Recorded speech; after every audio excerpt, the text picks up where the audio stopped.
অনেক কিছু। তো ফার্স্ট টাইম ফ্রেঞ্চ ফ্রাইগুলো বানানোর জন্য আলুগুলোকে সিদ্ধ করে কুচি কুচি করে সিদ্ধ করে নিলাম।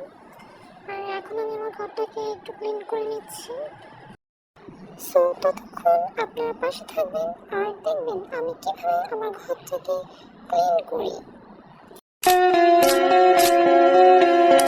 এখন আমি ঘর গোছানো শেষ করে আমার লাল নীল বাতি জ্বালিয়ে করে আমি লাইটটা অন করে দিলাম। তো এখন দেখেন আমার ঘরটাকে কেমন লাগছে, মেলা সুন্দর লাগতেছে না? তারপর আমি আমার বইগুলোকে জায়গা মতো সেট আপ করে দিলাম। আর এখন আমার বাসার সামনে ওয়েদারটা, মানে বারান্দা থেকে আমার বাসার ওয়েদারটা দেখবেন কত সুন্দর লাগতেছে। দেখেন আপনাদের লগে কথা কইতে কইতে আমার ফ্রেঞ্চ ফ্রাইগুলো কত সুন্দরভাবে হয়ে গেছে। তো সেই ভিডিওটা আমি নিতে পারিনি, তার জন্য সরি।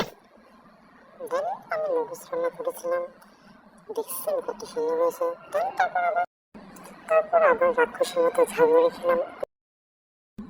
সবাইকে thanks for watching, tata, bye bye, see you, দেখা হবে অন্য কোনো ভিডিওতে।